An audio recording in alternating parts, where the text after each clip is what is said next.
আসসালামু আলাইকুম। এ ধরনের পাকা পেঁপে কার কার পছন্দ? আমার তো খুবই ভালো লাগে পেঁপে এই ফলটা।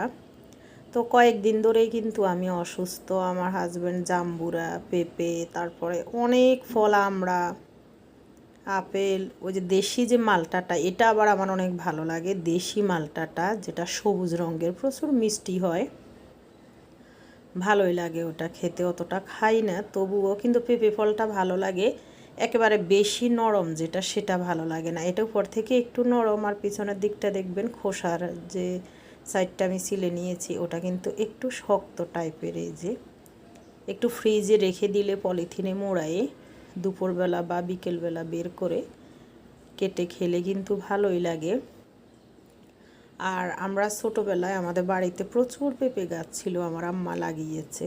আমরা কিন্তু চেক করতাম, আম্মাও চেক করতো। অনেক টাইমে পাখি এসে পেঁপেগুলা মুখের থেকে পাকা অংশটা একটু খুঁচিয়ে খুঁচিয়ে মানে খেয়ে চলে যেত আর কি। তো ওগুলো আবার আম্মা খেতে দিত না, আমার বাবাও খেতে দিত না।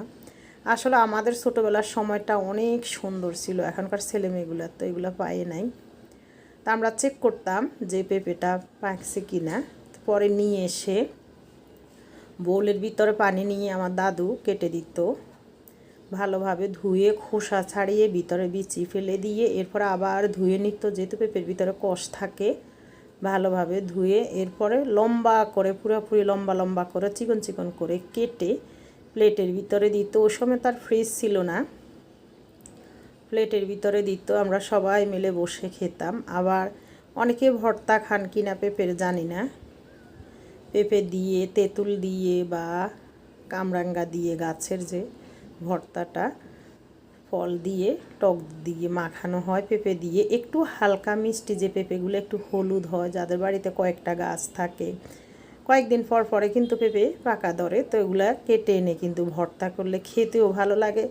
আবার অনেক টাইমে মুখে দিয়ে একটু হলুদ হয় যেগুলা, সেগুলো আবার একটু লবণ, মরিচের গুঁড়া, একটু রসুন বাটা, সামান্য একটু পানি দিয়ে ভালোভাবে মিশিয়ে, মানে বাটা মরিচের ফ্লেভারের মতো করে আমরা ওর সময় কিন্তু এটা বসে বসে পুকুর ঘাটে, পাকা ঘাটলা ছিল আমাদের বাড়িতে, এখনও আছে আলহামদুলিল্লাহ। বিকালের দিকে এই টাইমে আমরা বসে বসে এগুলো কিন্তু খেতাম।